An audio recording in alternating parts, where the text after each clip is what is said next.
Hello. Hello. Hi, everyone. Welcome to A Couple of Sassholes podcast. I'm Brooklyn Johnson. And I'm Heather Terry. I can't help but laugh. Sorry. If anyone who doesn't know, and this is your first time listening to us, this is our power hour of true crime where we talk about fucked up people doing fucked up shit, usually for fucked up reasons or sometimes for no reasons at all. And today will be kind of like that. I don't really know. The motive on this is so fucking dumb. Oh, no. That's all I can say is the motive is stupid. And today we're talking about the Molly Watson case. Okay. And that is all I'm really going to say. I will say that she was a bride who was murdered 48 hours before her wedding. Just 2 days before. Sad as shit. Sad as shit. They're all sad, but that's... Yes. Sad. Very sad. Sad. Everyone should take a shot if we say sad. Sad. Sad. Sad. What's also sad, but not on the same level as murder, is the fact that I found a tick on my butt. Okay, wait. So we are talking We're going to talk about it. Get your text messages out. I would like you to scroll through. I screenshotted it. Oh, that's even better. So it comes up for Time Hop next year. Because for anyone who hasn't had a tick bite, go you crazy fucking unicorn of a human. Yeah, you must stay on only concrete and only walk on your driveway. And like, I don't know. I lived in Florida and didn't have a tick motherfucking bite for the longest time. Tick motherfucking bite. Tick motherfucking bite. Just take a shot every time we say We even have them everywhere. And I have two little floofy poops. And they've had so many your dog. my little floofy poops. And they've had multiple ticks on them, which is outlandish. That is a travesty. It is. My husband, Travis, believes it's a travesty too. It's terrible. It is. He's had ticks all over him. Well, he lives outside. True. And I am always outside. But Apparently. to have one on your butt cheek. Okay. You guys want to hear? I know they want to hear the text. So I said, man, what a long ass day you had. I'm glad you made it. All caps. There was a tick on my butt. I wore a dress and I was ditting here and my butt cheek itched and it was a tick. That meant to say I was sitting here and my butt cheek itched and it was a tick. My butt cheek itched. Well, I mean, I was panicked. And then because I set my phone down for 2 seconds. I come back. I have 6 text messages. I'm going to collapse. I cannot go on. I love you. I'm sorry. And it says, I put 400 laughing ha-ha-has, like this many. And then I said, even nature can't resist your juicy peach sister. And then she wrote, I hate everything. And now my butt itches. And I'm sitting here thinking like a tick crawled up your butthole. Oh my God. So okay. First, it was.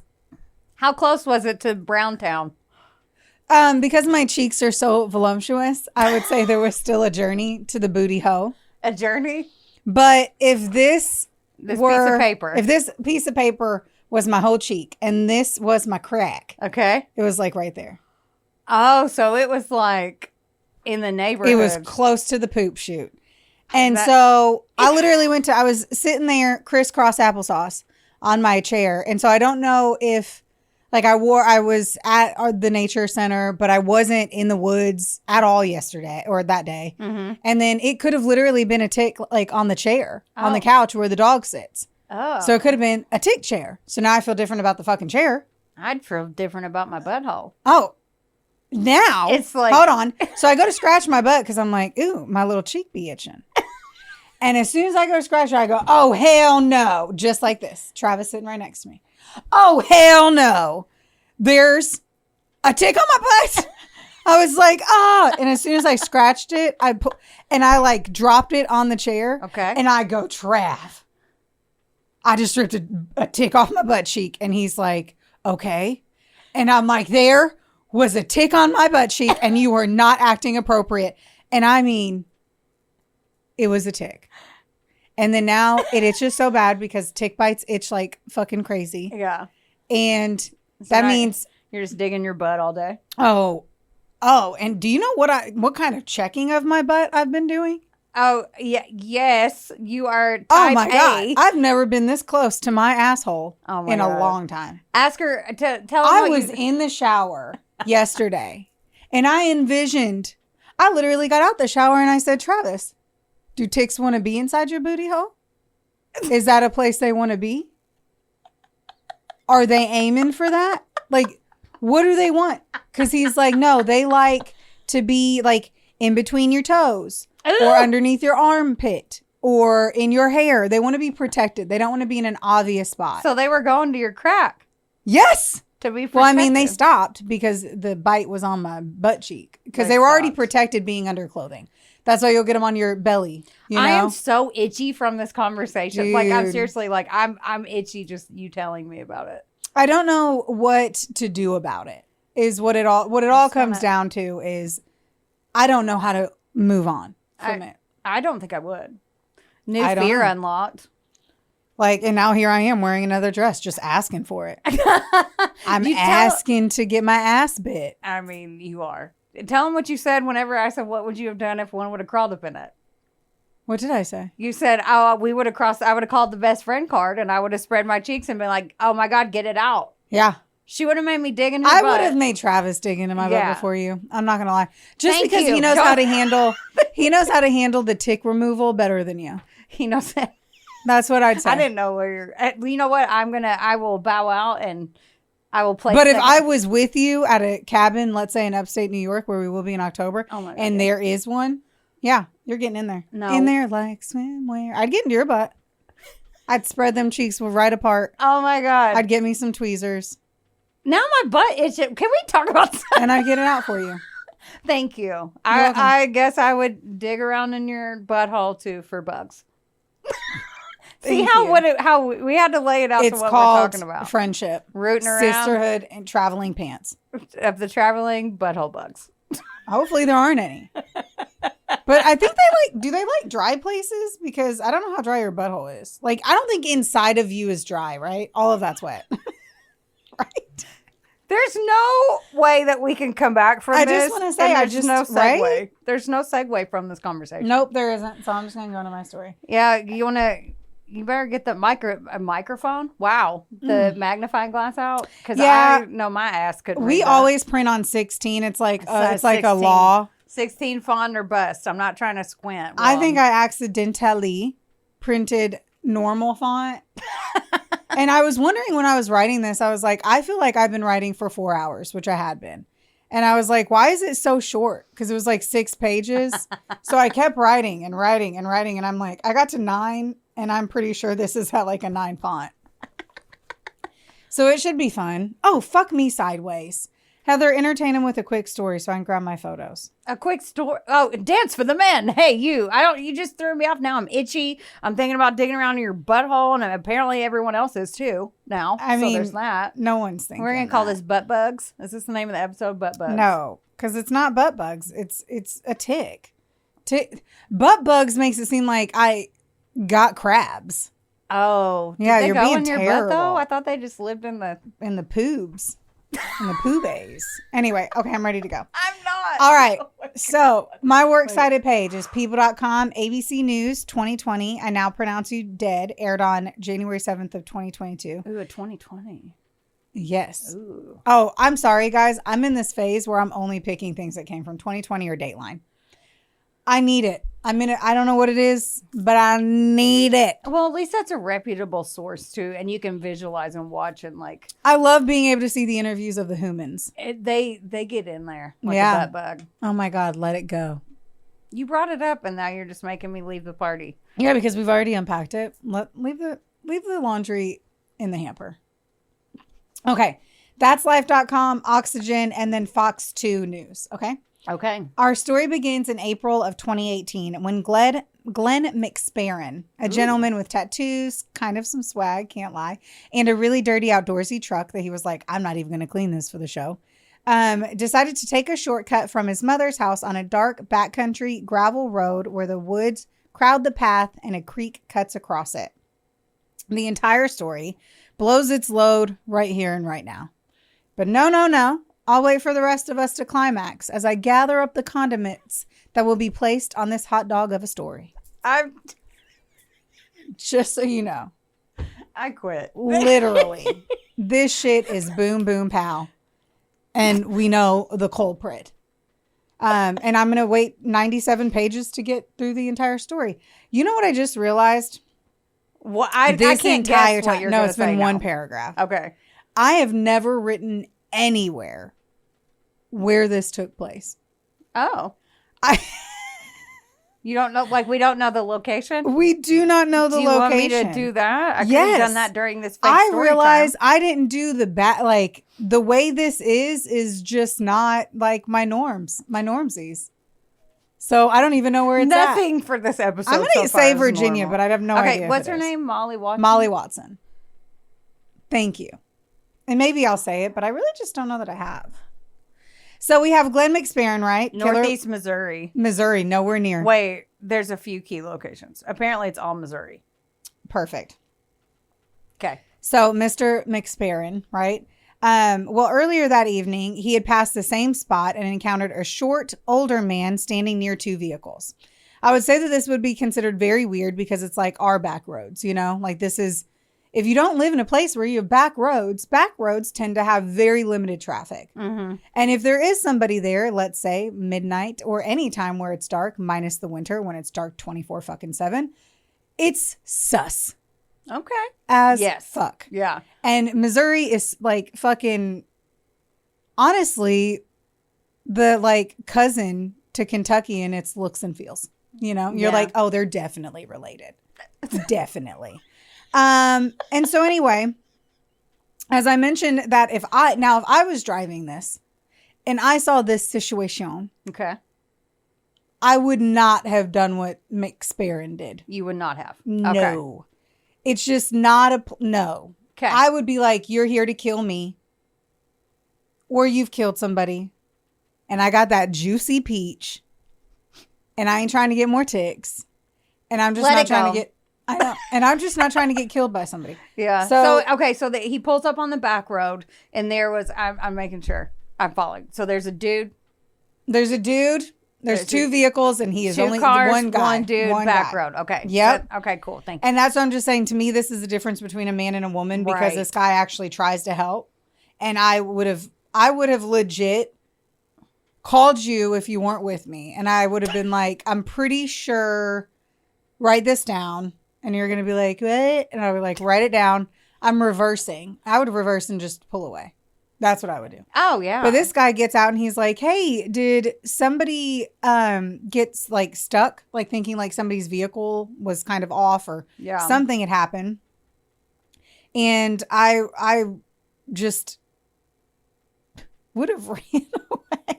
Because he's like, I also couldn't see the guy because the way the spot, like the headlamps were. I'm sorry. Or the headlights. Mm-mm. Anyway, he asks if the cars were stuck. And the guy, who he can barely see because of the headlights coming from both directions, offered a weird ass vague response. And he goes, I don't know where they're at. It's going to be a while. Huh? And so he's like unsettled by this. And he's not an idiot. So Glenn reversed and he pulled away. But see, he's the hero of this tale because it bothered him so much. Yeah. Just the vibe of the experience that he gave a little time. And then he drove back. He did? He did. By himself? Yeah. Damn. In the middle of the night, he was like he literally was like, that was fucking weird. Went home. Probably ate a sandwich. And after the Sammy, he was like, I'm going to go back there because that felt so off. I'm going to make sure nobody's hurt. I don't know. I just respect the fuck out of this dude for doing that because he ends up he finds a car pulled to the side, which was the other car in that situation. And there was a body lying in the road. Oh, no. Now, the way it showed is it was just kind of like he could see the feet. That was pretty much what he could see. Ugh. And he calls 911 and he's like, honestly, I did not want to get out of the car. No. Like, I did not want to get out of my truck. I didn't know if somebody was lying in wait. Right.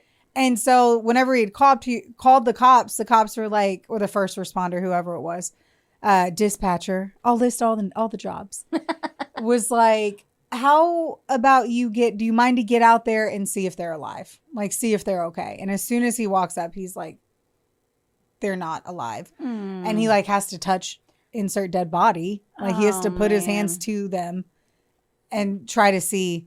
And so I couldn't imagine like touching the cooling skin of 35-year-old Molly Watson. Oh. And he had like realized he was touching a corpse. Yeah. Which sucks. The scene revealed an execution of this young woman. They knew who she was the second they saw her. And I don't know if it was like, there wasn't a whole who's this. All of her information was there. You know what I mean? This was not I'm confused as to what went down. Right. Pause. What year is this? When is this? 2018. Okay. Thank you. I just kept pausing. I have no idea. There was a glitch in my coding. I just like stopped it. You stared at me. I was like, no, that's it. No follow-ups. Just a gear. Keep going. Keep going. Okay, so we have a single close range gunshot wound to the back of the head. No. The only mercy here is it happened fast. I will always say that. We do not have a rape or an attack or a beating. Execution style. That's the only solace we have today. Mm. Molly was still wearing her engagement ring, immediately signaling to investigators that this was not a robbery gone wrong. She also had cash money. Or I don't know why I said cash money.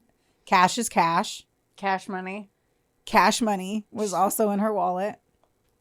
Because another sad moment. Yeah. Inside her car was a marriage license for Molly Watson and 51-year-old James Addie, dated for a wedding just 2 days away. Oh. Insert tears. A young bride That's so sad. killed just 2 days before her wedding day. Wait, they're 16 years apart? Jess. Okay. Jess. Our Jess. Oh, yeah. For anyone else. And so as they're getting their bearings together, they know they have the hard job of obviously going to tell the fiance of the bride That's nuts. that she won't be making it to their wedding. How sad. So sad. This would be just unbelievably heartbreaking. As a cop, I could not fathom. I could not fathom what it's like to handle this situation. Right. So when they go to the house of 51-year-old James Addie, everything pretty much just gets shit on. Just dump trunk after dump truck of shit happens. And it happens again in 2 seconds. This is why this is a boom, boom, bang kind of situation here. Because James Addie's wife of 23 years and mother of his children, Melanie Addie, is the one who answers the door. What? And he's getting married in 2 days? Yeah, James was apparently snoring so much that night that she was like, golly, I'm going to go try to sleep on the couch. That was about 2 a.m. At 2:30 a.m., she wakes up to cop lights in the front yard. And the cops are walking up there ready to just break the heart of James Addie. Yeah. And his wife is standing there. Yes. This is going... So this sad woman is lifetime standing real quick. here. Right. So this woman is standing there. And she realizes that the father of her children and her husband of 23 years, they're saying your fiance was just murdered. Okay, that's what I thought you said. And I'm like, yeah. I Like, did I'm not understand how processing. you were not reacting to this. I I'm know. like, I was like... he was married and his fiance, I love like the family unit is at home That's... living their life. And she... Okay. Well... Imagine if that happened with Will. No. Nope. No. No. See, that's why I needed it. I just needed the... And I love that all I had to do was look at you and not react. And you were like, I'm going to say this How are again you and not break it fucking down. reacting? Yeah, because I wasn't following. And I'm like, okay, now I get it. That is I don't know how you were not following that. nuts. Oh, it was easy. It's a me thing. So, like, I'll fall on that sword. It was me. Like, but yeah, that is... And 2:30 in the morning at that. And she just has no clue. None. Did they tell her? So they told her why they were there. I mean, they knock on the door. James, the whole family is standing there essentially. 2:30 in the morning. And they're Holy like, shit. is James Addie here? And she's like, yes, he is. Oh my God. Let me go get him. Whoa. And they're like, who are you? I'm Melanie Addie. I am his wife. Oh my God. And they're like, oh, well, fuck. Could you imagine being that officer too? Already having to do a terrible thing and then throwing that plot twist in there. When Oh, you I get love to the it because door? they basically were like, oh, okay, we know who killed her. Valid. And the second the cops see, like, They saw the woman. They're like, we need to talk to you. yeah, they're like, she's like, I'm his wife. And they're like, okay. And I'm sure all the cops look at each other and they're like, this was a quick one. Oh, my jaw would have hit the porch. Like, if I was that police officer. Mm-hmm. Yeah. 100%. Mm-hmm. Okay. The real victim here is our bride to be, Molly Watson. Right. Let me show you little Molly Watson. Show me. And show everyone. I will. Insert photo of Molly Watson. We will show the class. I'm trying to find How one many I news like. did you take on the way here?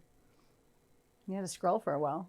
No, Aw. honestly, I was trying to find a photo I liked. Oh, she's cute. She's very sweet. She looks like she just looks like she would make you a nice cup of tea and just have some joyful banter.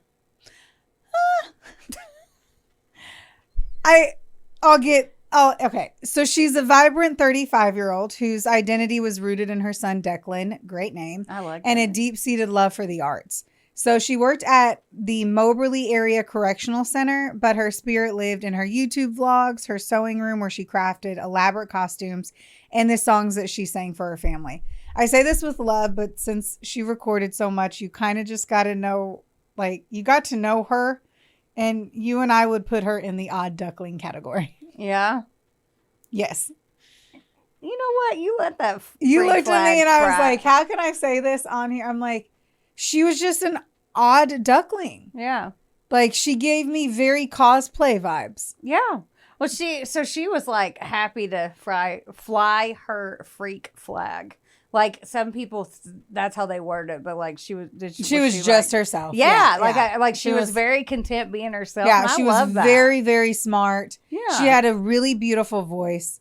And I say she's an odd duckling because she's like a 35-year-old woman like sitting on her couch vlogging by singing a song from Frozen.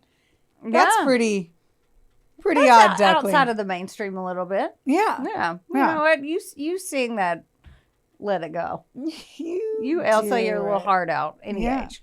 And she really didn't have any problem finding a mate. So Molly's relational history was not what I would call stable, though she was searching for it in all the wrong ways. Oh, no. After a first marriage ended in divorce, a period during which she became pregnant with Declan, she spent 5 years in a relationship with Amber Brady.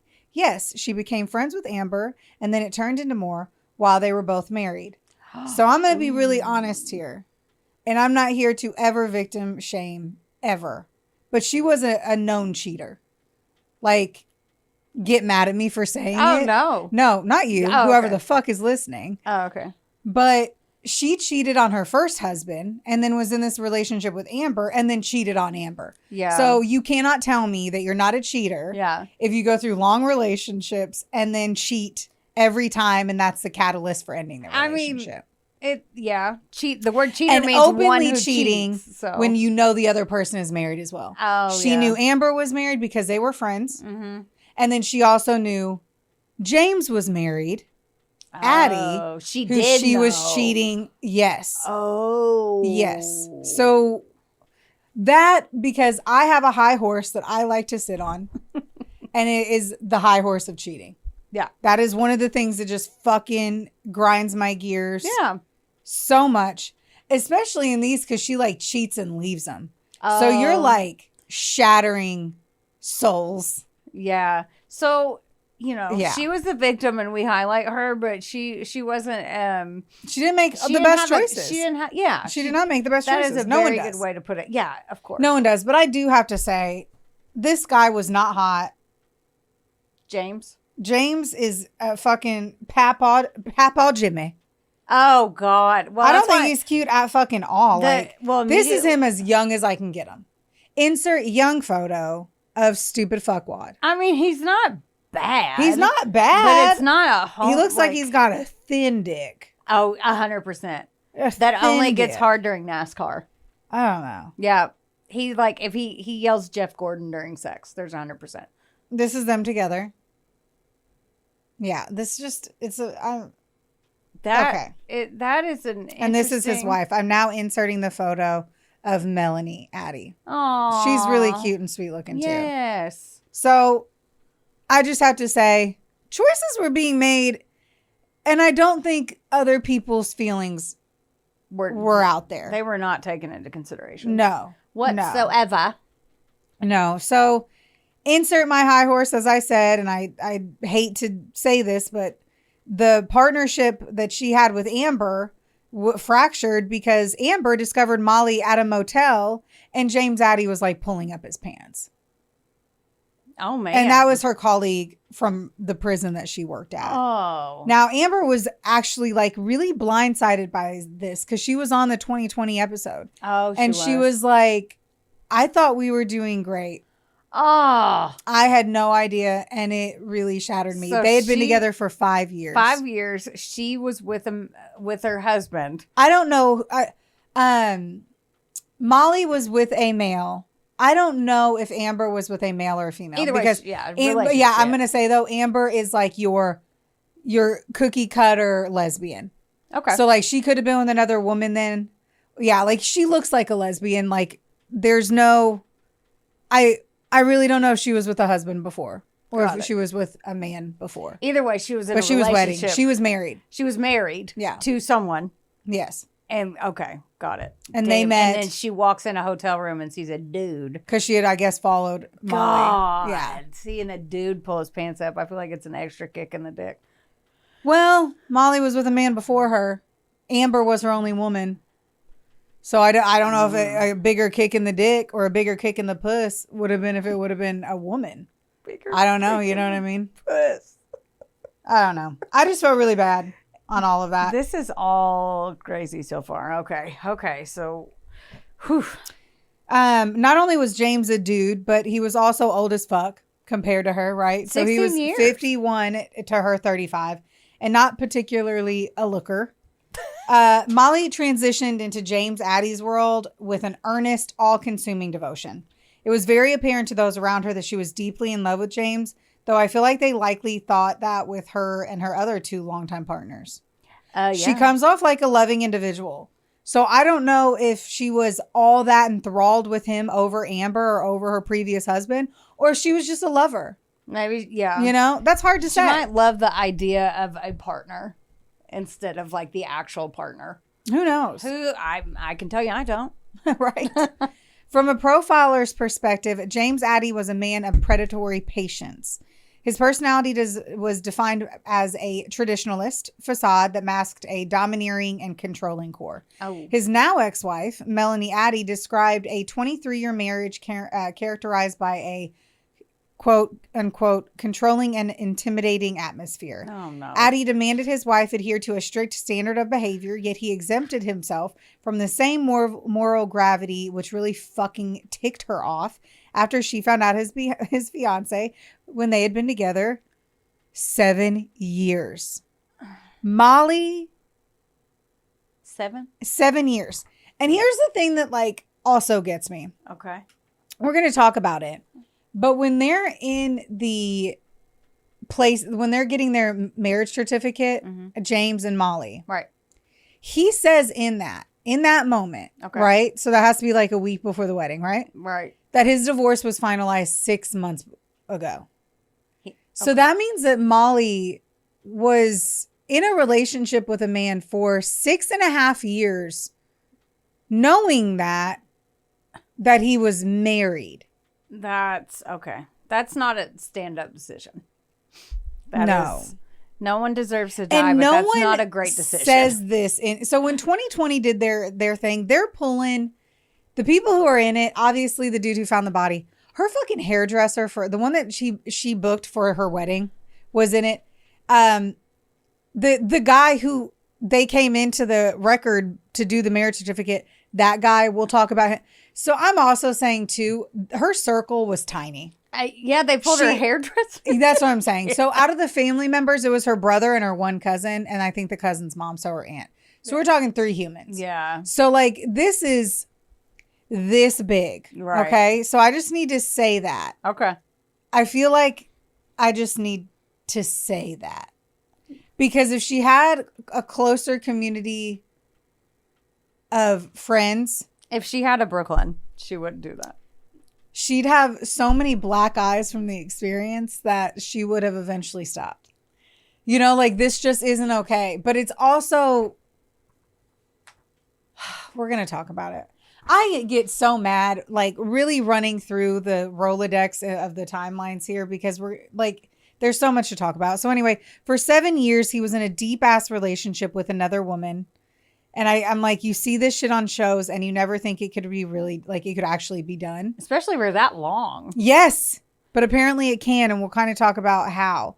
So his domestic life with Melanie and their 2 children, Emma and Ben, was an exercise in compartmentalization. He was extremely good at that. Okay. A corrections officer by trade, he possessed a forensic awareness of authority and rules and how to circumvent them. So he maintained a narrative of victimhood because he's a fucking pussy ass bitch, claiming his 3 prior marriages, because he had 3 prior marriages. Oh, God. And Melanie was his 4th wife, had all ended due to infidelity. I call bullshit. Oh, all your wives cheated on you? That's, no. He used his 3 p.m. shift in to create a daily, shadow window, and he wouldn't get home until 5.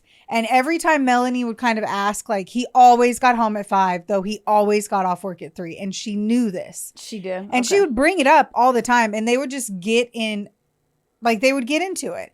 Now, Melanie comes off with this demeanor as, to me, I've been with this guy for 23 years. I'm not cataloging every fucking minute of his life. No. If he gets home 2 hours after, what the fuck ever. Yeah. Maybe he's going to the gym, or maybe he's doing whatever the fuck he wants, but I don't really care.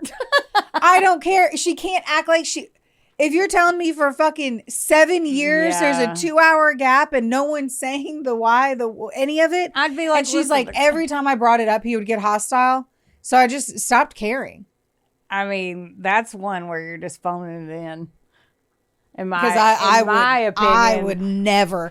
And Travis could literally make eye contact with me and be like, I drive around for 2 hours. I go to the gym. Sometimes I go see Nate.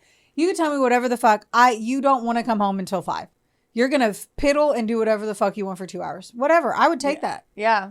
But just being like, why do I have to fucking tell you everywhere I'm at? I'd be like, yeah. Yeah. If you want to sit and decompress in the car for 2 fucking hours, yes. I don't care. I don't care. Just give me a heads up and don't get weird when I ask you about it because you do it every day. You do it once or twice. Yeah, maybe you stopped and had dinner with somebody. I don't fucking care. But if you're going to get all mad.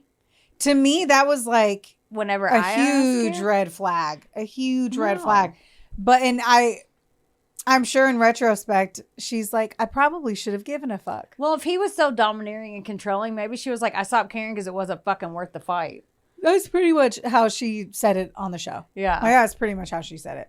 She was like, it just wasn't worth arguing with him about. She's like, you know what? I picked my battles and he's an asshole when he's home. So I just let him fucking do whatever he wanted. Yes. Now, the red flags were stark to those outside of the bond, though, and Molly's family was not a fucking fan of this guy. None of them. Really? None of them. Tim Watson, which was Molly's brother, were called bad vibes, noting that James was an evasive man and he would never look anyone in the eye. Yeah, because he's a scumbag. That's weird. Now, even Mark Price, who was the Randolph County Recorder of Deeds, which is the guy who provided them their marriage license, found James perturbed during the marriage license application, bristling at standard questions about his marital history. On the camera footage, Molly is so excited to get her marriage license filled out, and she's all kind and lovey-dovey, and she's holding onto his arm and kissing his shoulder, and he looks annoyed. Oh, no. That's no. I would be so pissed if you come in here on this special moment and you're acting like a little kumquat. You are a prickly caterpillar. Go fuck yourself. And she's trying to kind of coerce him into being calm. But the most staggering aspect of this case is the longevity of the lie, right? Yeah. Yeah. So, and the question that he had gotten shitty about was the marital questions of the ending of his marriages before. Yeah. So he really did get divorced 6 months before this. No. No? Okay. Got it. Okay. He told them that. He told them that. Okay. But no. Fuck. It was on record of him saying that they'd gotten, and she was right there. Yeah. So yeah, the date was whenever he was talking to them, and he was 6 months ago. So in that, he was telling the certification place that it was 6 months before. Okay. But no, he was never divorced. Jesus. Yeah. That's where this all comes. The reason he killed her was because he hadn't gotten divorced. Yeah. He sounds like a shitbag. Is this going to be the I'm going to flip a table episode? No. No, it's just dumb. It's a dumb death. Like, it's so, yeah. It's a stupid murder from a stupid fucking grandpa. It's fucking Grandpa. dumb. Fucking He's 51. Papa Pete the killer. I fucking hate this dude. And I'm sorry for saying Papa Pete. That's Travis's grandpa's name. But I'm like, I don't want to do not that one. They both started with the letter P. That's why. You were just saying Peppa Pete. Oh, I was like, what was I was like, it was James Addie.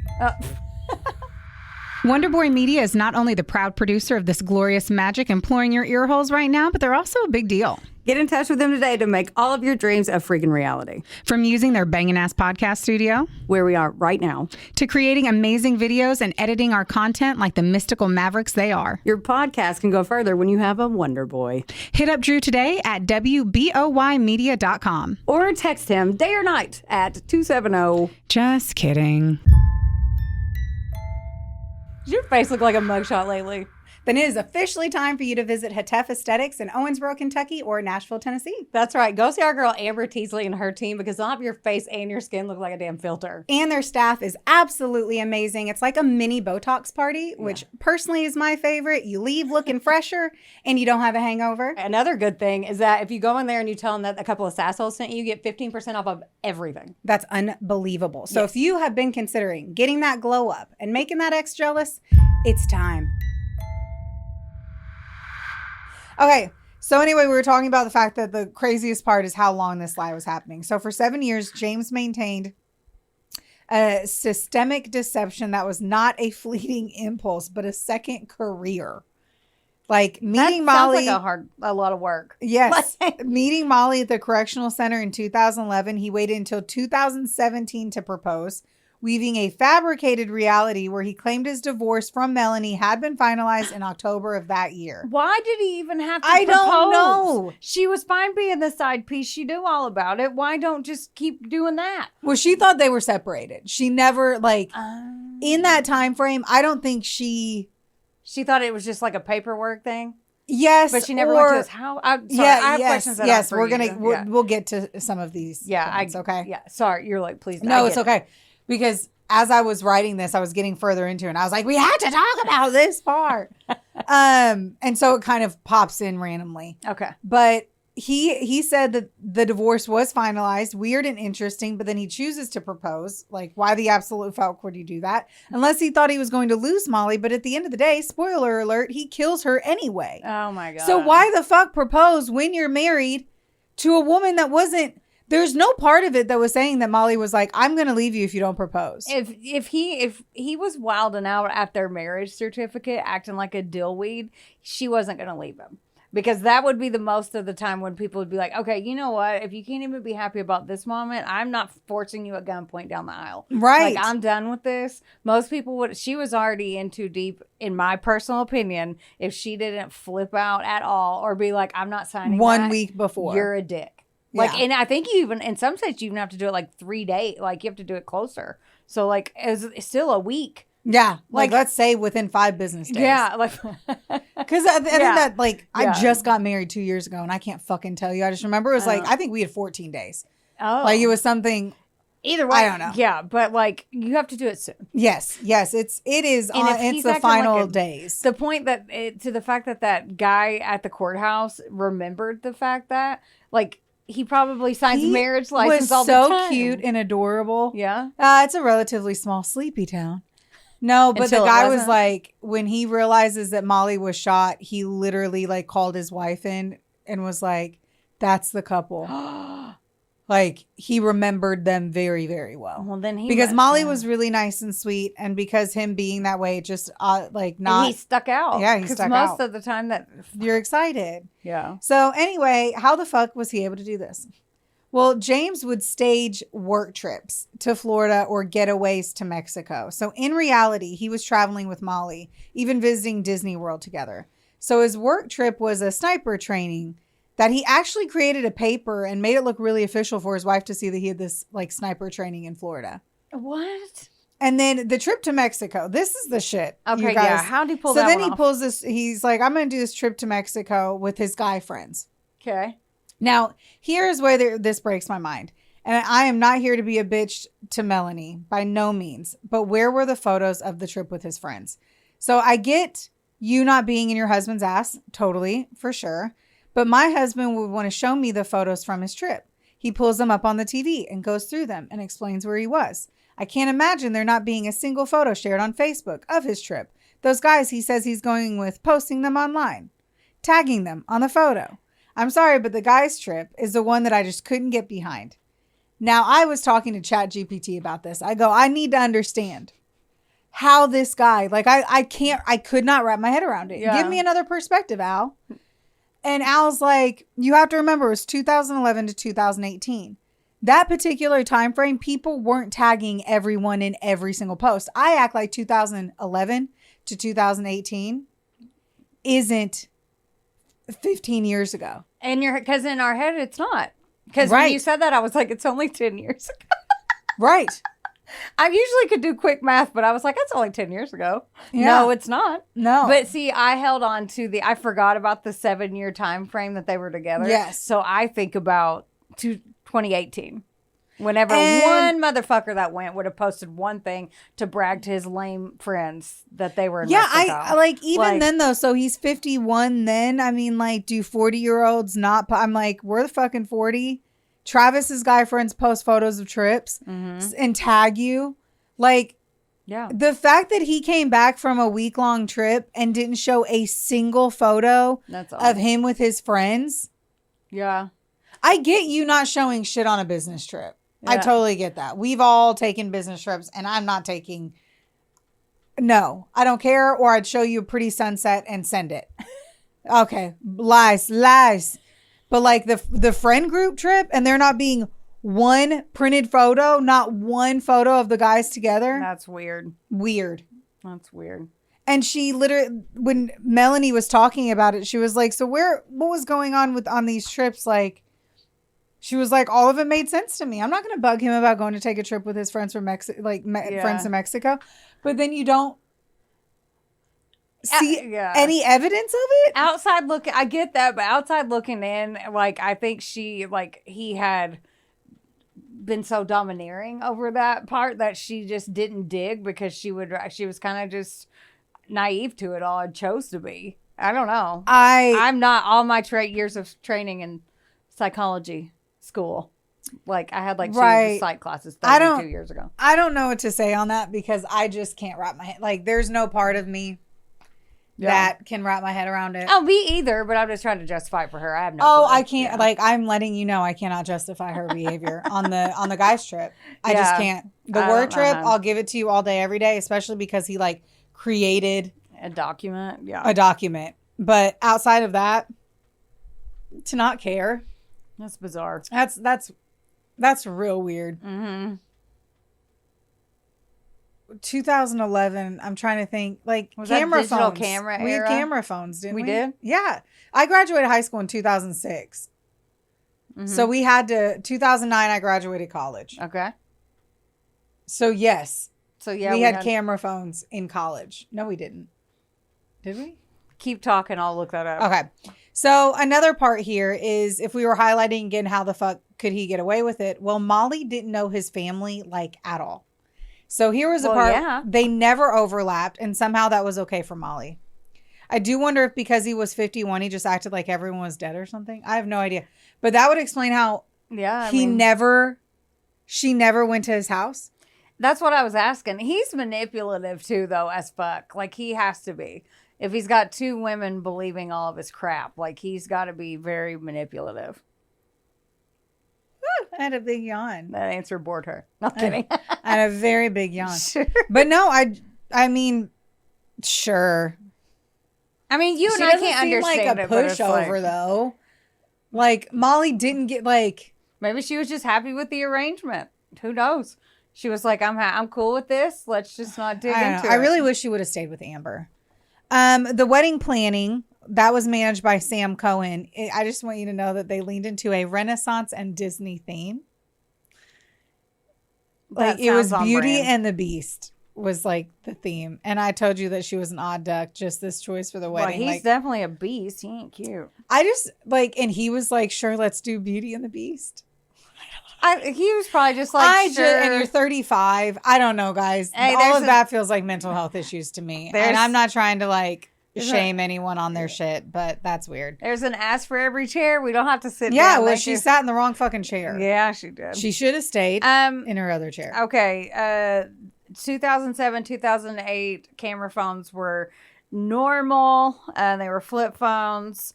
And then in 2009, 2010, it became unusual to own a phone without a camera because the iPhone came out around then. So there you have it. So if you say, it says, if you're thinking about when phones became, quote, normal for the average person, 2006 to 2008. Thank you, babes. You are so welcome. As the April 29th wedding date loomed, the pressure of his two overlapping worlds became a logistical collision course that James could no longer navigate with his own slippery fucking stupid tongue. As the wedding approached, the divorce lie began to fail because, of course, he wasn't fucking divorced. So his sweet other wife was just living her best life with her hubs, having no clue what was going on. Desperation forced James into psychological escalation. Oh my God. It's now time for him to change the lie of separation to a lie of death. Oh God. Oh, yes. No. He told Molly and the wedding vendors that Melanie had been in a catastrophic car accident. He claimed he was at her bedside, removing her from life support and planning her funeral.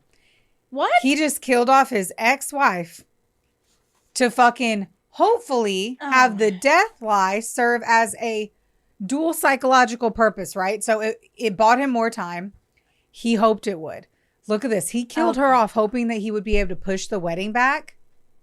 So, I'm so sad that the mother of my children died within such 2 weeks. I'm trying to deal with all of this. Yeah, such a poor way. And I'm too overwhelmed to... There's too much going on. I can't possibly get married. And Molly's like, let's keep going. Molly's like, well, that's fine, but we got 2 days, bruh. And that's like, in my head, I just thought them playing the Be Our Guest song from Beauty of the Beast. Oh my God. As the guests walk in. Ugh. Anyway, so obviously it did not push the date back, though I think he was hoping that, but it also killed Melanie off in Molly's mind. So she's which makes, again, no sense. So no, this sparked Molly's intuition, though. Okay. This may or may not have been the thing that really rolled the mango off the table, if you will. Why are mango? Okay, keep going. What cut the avocado? What that one's a little. What pickled the cucumber? One more. That's all I had. That's all you got in the chamber?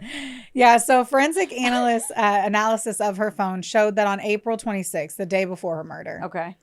Molly searched for Melanie Addie's obituary. She did. The jig was up. The jig was up. She Googled her name a ton of different ways and simply could not find it.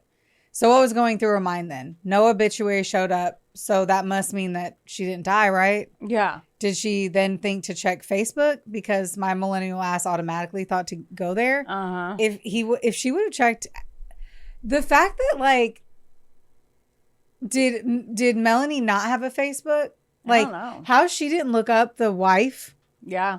even if they were separated supposedly. Oh, you even But look he's up wearing a ex-girlfriend. ring 24/7, which means he'd have tan lines, which means there's a lot of signs. There's a lot of stuff I want to know here. Like, Yeah. did Molly know that they were actually still like married and not separated? Did he say that he was Right. separated halfway through it? Maybe she And just, then he said they were divorced 6 months before, and then he Right. killed her off. Like, what? maybe she was just choosing to. What did I tell? I was talking to Jess about something else before we started recording. I was like, ignorance is bliss in my world. Maybe she's like, I'm just going to choose to believe, because honestly, if you think about it this way, and again, my opinion, but if you think about how much she liked the cosplay in the fantasy world and the Disney and all that, maybe she just wanted to stay in that world and she didn't want to think about, she's like, I'm going to choose to believe him because this is my happy and this is what I want. Even though everything else outside is like, why did you think that? You know what I mean? Yeah. Maybe she's just choosing to, I want to believe him. I love him. And that's what I'm going to believe because it's easier than dealing with what is happening. That is an extremely valid everything. Yes. Point for me. That is super valid. I mean, that's the only explanation I got. If we're 2 days before our wedding and somehow it feels off, right? She texts him asking if he's getting cold feet, basically. She's trying to understand why he doesn't seem like the groom he should be right now and knowing something is off, but like not knowing what. Right. The Lord knows you wouldn't guess what was actually fucking happening, right? That he was still married and his wife was alive. The tension peaked on April 25th at the recorder's office, right? So when asked about his marital past, James's irritation had boiled over. Why do you need to know that? He snapped at Mark Price. Well, you're filling out your stupid fucking forms. You have to, you dumb cunt. Confronted with a fiance who was discovering the truth, James stopped seeing a bride and began to see a fucking problem. That required a permanent fix because he dug a hole too deep. This gave me so many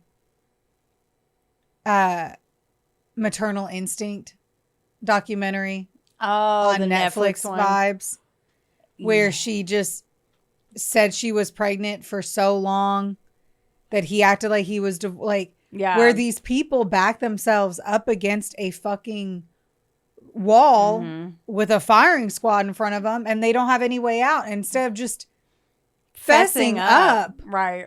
Just fucking they killed a person that had nothing to, they killed somebody who it wasn't their fault to begin with. Yeah, they literally they just literally just say I lied, move on, get over it. Right. The day of the murder was April 27th, 2018 and was largely characterized by James's ability to act like everything was fucking normal, as he had for the last 7 years basically. That morning he dropped off wedding centerpieces, all this wedding planning while living with his wife. Oh my God. Complaining to the planner that Molly was, so the planner was on there too. She was in this documentary because once more, there was no one in their lives. Like, I just have to say, Molly, babe. Yeah. I'm really sorry that your circle was so small. You can have a small circle, but you need to have people you can rely on. At least one. The only circle was like her brother. Yeah. And her cousin. And like, then the other people they grabbed onto was like, not coworkers, not anyone. It was like, yeah. You know, the wedding planner. Yeah. The wedding planner was like, are you getting excited? Are you ready? And he's like, she's driving me crazy. Well, motherfucker, you don't have to do it. Yes. Which I'd be like, if I was the wedding planner, I'd feel so weird. Like, you're talking right before the wedding. You're dropping off centerpiece. I'm like, oh, this is going to be a divorce. It's one thing if you make a stupid white guy joke and you're like, oh, well, you know, she's Bridezilla. Yeah, Bridezilla. You know, this one. Haha, wink, wink. No, I love her, blah, blah. Like that. That's a normal stupid guy thing to say. Yes. So at 7 p.m., he tells his wife, Melanie, that he's going to go visit a friend. Okay. So let's unpack the timeline like a suitcase fresh off the conveyor belt at LaGuardia. It can't just be... Let's talk about the timeline. No. Just got to paint that picture. 8:26 p.m. Okay. James engaged Molly in a 22-minute phone call while she drove toward the backcountry gravel road. He was telling her where to meet, and then he was being a good fiance, and he stayed on the phone with her while she drove there.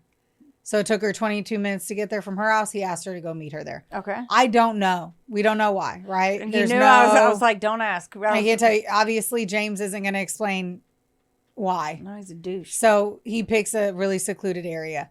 I am sure that Molly was like becoming very, like, you're still married, aren't you? Like, you're uneasy. The belief is that she figured it out. Yeah, she figured it out. Melanie wasn't dead. Right. Molly's alive. Right. What happened here? Yeah. Like, what fucking happened here? He lured her to the remote shortcut and Molly was executed. Forensic evidence, tire tracks consistent with James's vehicle, and ammunition linked to his stash of ammo placed him at the center of the murder. My pages are stuck together. 10 p.m., James returns home. His daughter, Emma, provided the devastating alibi break.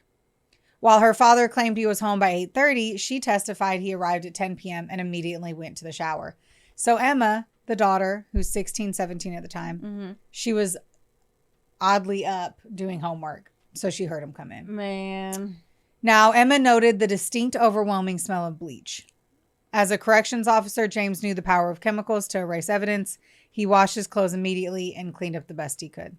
So let's talk about Emma, because until now, she hasn't been a part of the story, right? No, I was thinking about the kids. Be like, why the fuck does it take Dad so long to get the fuck home?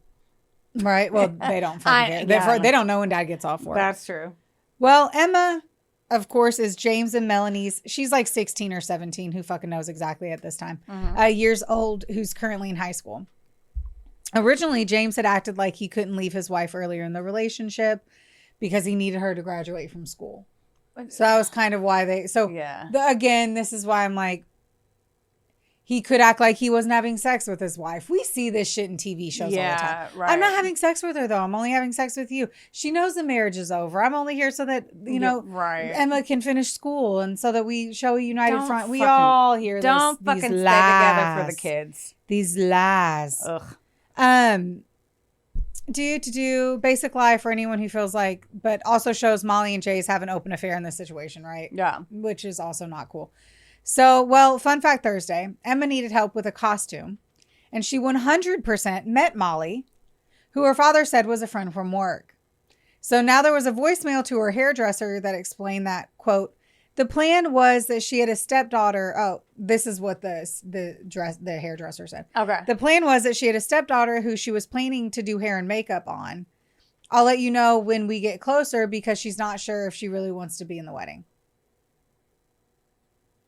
So Molly thought that Emma was going to be in the wedding. And so Emma didn't know. And Emma was going to be getting her hair and makeup done with this hairdresser. And she just thought it was a friend. And in this voicemail that I hear, Okay. Molly is like, yeah, she decided that her and her friend are going to get their makeup done together. All of this, James is saying. He's not talking to Emma. Like, she's not talking to Emma. Yeah. So I can't remember, and my apologies on this. I don't know if he was like fake talking to Emma through a different phone number. Or I'm sorry, he was acting as Emma to Molly. Right. Or if he was just saying that's what Emma said. What the? Why, Again, why even bring your friend? You're having a wedding and you're acting like your kids are going to be there when they don't know you're cheating on their mom. Right. And they would figure it out if those two got in the same room because she's 16 or 17. So she's going to be like, so how long have you worked with my dad? She's going to be like, oh, they I'm were together. marrying She your made dad. she made her costume. I know, but it's just, this is. I'm sure in that moment she never said that. Yeah. Because that wasn't 6 months before. Right. Like, so insane. I am so sure that Molly wasn't going to say that she was sleeping with him. That she was going to be introduced as just a friend at the time. This is crazy. Emma knew nothing about this. So as you can imagine, she wouldn't want to be in the wedding of her mother's mistress. Yeah. Like, what the absolute fuck on all of that? Also, what did James think he was going to be able to pull off? Like, his daughter had no clue.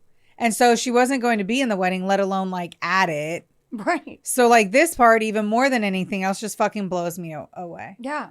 I don't understand how he ever thought it was going to work. No. To finish up the timeline, at 2:30 a.m., we all know that Melanie had answered the door. Mm-hmm. So I want to mention this too. On this. I just don't know how big this wedding was either. Okay. Mm-hmm. So supposedly she bought 2 dresses because she couldn't decide which one. But also a close cousin to her was like, well, I couldn't make it because the kids had a baseball tournament or some shit, which clearly states that you don't give any fucks about your fucking cousin. No. And they'll never remember the tournament, but this is your close cousin's most important day of her life, so you fucking suck. I got the vibe that it wasn't a massive wedding, but a lot of effort was put into this Beauty and the Beast themed event. Oh, there's a lot of effort that This goes is into giving me a lot wedding. of community, like a community fucking venue for like $500 vibe. Yeah. Yes, but even any wedding of any budget is a lot of fucking work. If you've never planned a wedding, it's a lot of fucking work. Also, if you add a theme in there, a very niche theme, if you will, that's even harder. Yeah. Even if it's 5 people or 500, and guaranteed if her cousin's missing it for a ball game, it's probably low on the lower end. Yes. Agreed. But I mean, hey, to each their own. I mean, I had 75, 100 like, people at my wedding. Yeah. Like, mine was petite. But to each their own. I'm just saying, like, fucking fuck. Right? I don't know what the fuck I'm saying anymore. This story is very... You're welcome. So we do need to note that quite a bit of her family said that they weren't attending because they had such bad feelings about James. Right, and they were not going to support that marriage. Yeah, you had said earlier that they didn't like him. That is very hard. That's really cute. That's what I wrote. What? That is very hard. All right. Oh, I was going to say, apparently what I meant was it's extremely hard to handle going to a wedding where you don't think it's a good match and you simply know that a divorce is down the line, but you just have to smile and get through it. We've all been to a couple of those. Yes. Not yours. No. Yeah, mine was great. I'm sure that they just chose to opt out than to fake it. Right. Because it is fucking hard. If you've ever had to do that, It's hard. it is so hard. I It's remember hard. typing this and being like, I know that I've experienced this. And I was like, and I know for a fact Heather has experienced it. I don't know if anyone's ever, if every person that's been to weddings, that's been to more than 2, Right. have gone to weddings that you were like, yeah, that's not going to work out, but I wish you well. Yeah. So now the investigation utilized physical and digital forensics to dismantle James's alibi. The evidence was quite overwhelming. So a t-shirt splattered with Molly's blood and gunshot residue was recovered by sheer fucking luck. One of the officers drove a different way back to the scene due to, I guess, his starting point and saw a t-shirt on the road. The cop literally started to drive past it. Like, this cop was in the thing, and he's like, I started to drive past it, and then I stopped and was like, we're pretty close to the crime scene. Yeah. So I'm just going to snatch this little ditty right up. Good for him. And he probably got some pretty good claps on the back for this one, because not only was there Molly's blood and gunshot residue, Yeah. but guess what? What? It was a shirt his daughter made for him in a class. So it was very easily identified. Oh, man. And sadly, his daughter had to explain that at the trial. Oh. So just again, so you murdered your mistress while wearing the shirt your daughter had made I in was a just class. thinking that. He is the worst. Completely. And then the ammunition at the scene was linked directly back to his ammunition, because I think it was a .22 caliber, right? A gun. And though the bullet was completely shattered, there was no way to test the ballistics, but Right. they knew that it was the same caliber gun that he had. Right. Rather than relying on a single piece of evidence, prosecutors built their case by weaving together dozens of facts that pointed to James Addie. They argued that Molly had begun uncovering his biggest secret after searching online for an obituary for his supposed deceased ex-wife, only to discover that Melanie Addie was very much alive and still legally married to him. They gave James a powerful motive to keep the truth from coming out just one day before their wedding. Investigators also presented the t-shirt identified by James's daughter as belonging to him that was found near the crime scene with Molly's blood and gunshot residue on it, along with testimony about his changing stories, cell phone records that contradicted parts of his account, forensic evidence that didn't match his version of events, and his behavior after the shooting, including showering, starting a load of laundry, and climbing into bed beside his unsuspecting wife. While no single piece of evidence proved his guilt on its own, prosecutors argued that together they painted one clear picture. James Addie murdered Molly Watson to prevent his carefully constructed double life from unraveling. God, this is maternal instinct. Yes. And again, the shirt thing, like it was a shirt that she was practicing on in a class. So it was like a very weird double print. Yeah. And like he had actually asked to like keep it as a rag type of thing. And that's what I can't. Okay. So I don't recall much about his side of things. So I had to fill myself in on some ABC News facts on this one. All right. Because somehow when I watched the entire show, I don't know if I hallucinated or like just blacked out on what he acted like happened. Yeah. Like, James, my guy, what the fuck did you say happened? So this one is the most, I'm choking on my own throat. Oh my God. You all right? Ooh. You want to take a sip?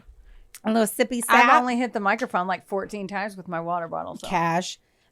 This is one of the most commonly repeated claims about the case, but it's worth being precise because James didn't repeatedly change his story in the way that someone like Chris Watts did. Oh God, right. Yeah. Instead, prosecutors argued that his version of events kept conflicting with the physical evidence, and he made different statements to different people over time. He also continued changing his explanation after his conviction. Here were the biggest inconsistencies. Okay. James's central claim was that he and Molly were parked on a remote gravel road when she became upset, took his gun, and shot herself in the back of the head. That doesn't happen. It's rare. I just say rare because I've never heard it happen. I almost want to go grab my gun and see if I could actually put my gun that way, which I guess I could. But by golly gee willikers, it'd be a hell of a lot easier to do this. Yeah, I was like, I don't understand the... Okay. Yeah. Got it. Noted. Yeah. So yeah. The prosecutor's forensic experts testified that the physical evidence did not support a self-inflicted gunshot wound. The trajectory, gunshot residue, GSR gets them every time.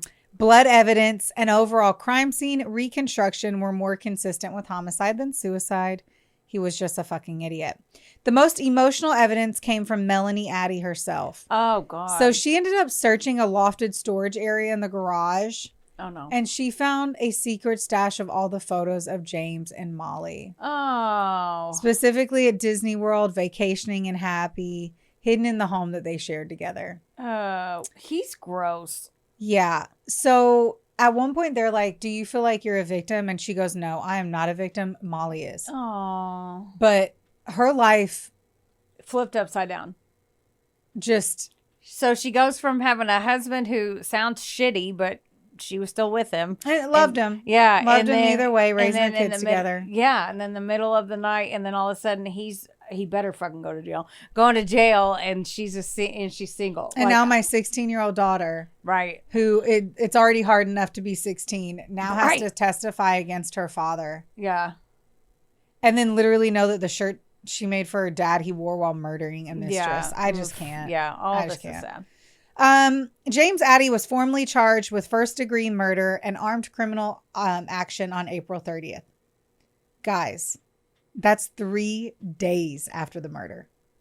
Oh, that's quick. 72 hours. And why? Because of our little Glenn McSparron, or whatever his name is. It McSparron? Our Glenn. Glenn. Our Glenn, our little Glenny bear. Glenn is there. If you ask me, ooh, fuck, shit. I just hit that mic so hard. I'm sorry, Jess. If you ask me, Glenn, once more, I said in the beginning, Yeah. he is our real hero. Yeah. Glenn fucking went back because he felt like something wrong happened. Man. If he hadn't, who knows how long that would have taken. Who knows? Also, how lucky was it that he just happened, that was his back route to his mom's house? Right. I am so happy for Hicks. Like, You're happy for little hillbillies living in the back country, knowing the good fucking routes to their mama's house. You go, Glenn. You go. I was just like tickled pink that all this happened so fast. The court proceedings, of course, will take a few years. As we all know, that is how that, shakes down. Mm-hmm. They don't end up going to trial until April of 2021. But at least he's behind bars the entire time. Good. That was 72 hours that fucker was a free man after murder. That's it. Good. Imagine their family, though, instead of going to her wedding, they ended up having to go to her funeral. Right. Oh, God. Because that's almost the timeline of when the funeral would have been, too. The 2021 trial focused on the collision course theory. James maintained his innocence, refusing to take the stand, but later reading a bizarre love letter to Molly. No, shut up. Yep. During his sentencing, an attempt to manipulate the court. But How dare he? How dare he? That's the prime example of audacity. Yeah. Oh my God, that was so hot the way you said that. What? That was hot. Oh my God. That was hot. He blamed his defense attorney for his conviction, citing lack of evidence despite the mountain of forensic findings. Okay. Right. I'm going to hope. What are you doing? Dude, you ever look at somebody and you just like hate them? Yes. I used to be that way with Drew Barrymore. Now I'm not anymore. So I'm sorry. James Addie's. And my husband's like that with Jennifer Gardner. I meant to look this up too, attorney. That's fine. We'll wait. I know. It's not like we're doing anything important. Oh, it changed everything. It changed it to James Allen, attorney. Oh, Apparently that's good. there's a lot. Oh my God. I'm that going to for call the me. police. What are you doing? I'm going to call the James- police if you don't hurry up. What are you doing? What? That makes no sense. You know how people say that? Call the cops. I'm calling the cops. What am I looking at? I'm trying to find his attorney that doesn't have a stupid mask on his face. I need everyone to watch this. Just watch it so that 2020? you can, yes. This is the attorney. You can't tell how much I hate him. But this guy, I don't know what it is. I'll try to find a better photo. I hope I don't forget. He looks different. He rubs every inch of my spinal fluid the wrong way. Spinal I just fluid. fucking cannot stand the dude. Anyway, do you want to know what the guy's theory, like what the evidence was that he didn't do it? What? He loved Molly. That's your evidence? That was all That the was- defense. That was it. Well, I mean, what else would they say? And that's where am I at on my notes? Because I'm going to say the testimony, he didn't bring any new people. Okay. His only evidence or theory was that James loved Molly. So of course he didn't do it. He didn't bring any new people up that could have taken the blame from James. Just a really, really bad attorney. And he rips him in his final moments too. Like he is like, I think this was the worst attorney I could have ever gotten. I don't blame him, but like, bro, for real, it's obvious that James did it. But this guy was like, he's like, well, he loves her. he loves her. The judge is like, so tell me what evidence should have been brought to light if you feel this way. And so apparently, like Molly had done some posts about how like one of her exes was stalking her or something, acting just egregious. And Amber's like, dude, it ain't me. I've never spent her money. I never did any of these things. I don't follow her. I didn't do any of this.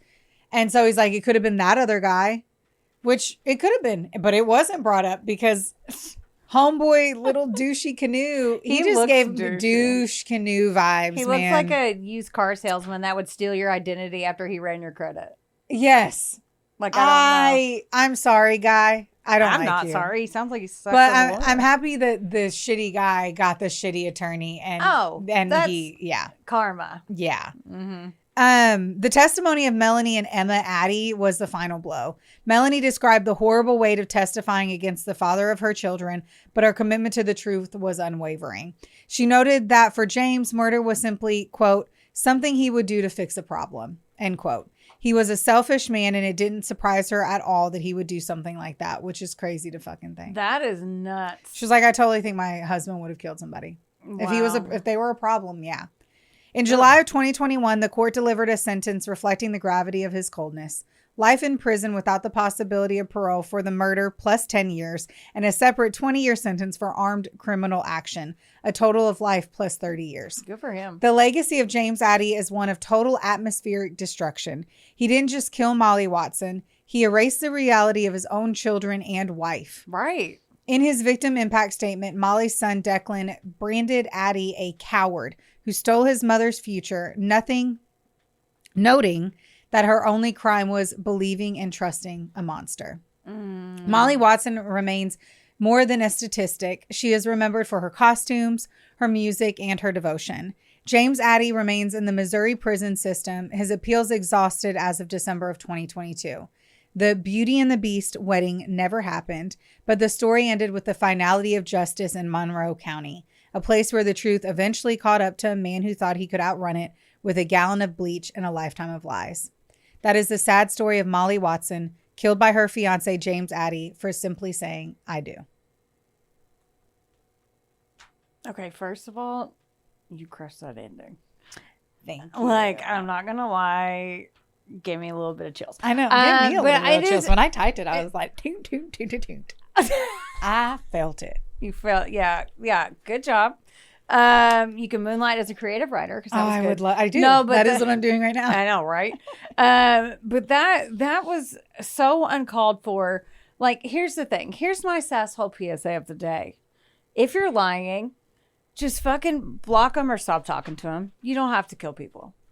Like, you don't have to kill people. If you're a piece of shit liar and you're lying and you keep lying and you can't stop lying and they're stupid lies, just stop. Yes.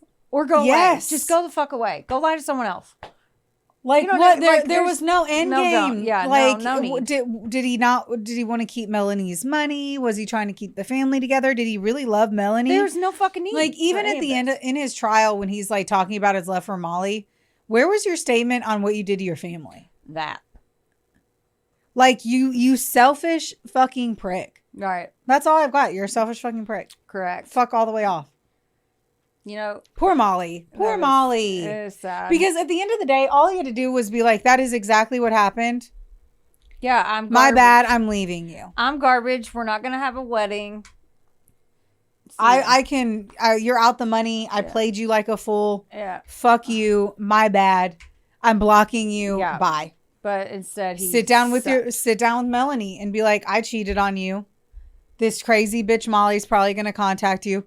Fucking eat crow, stupid cunt. Yeah. Like, you could have ended this and you may have lost both women, which you deserve.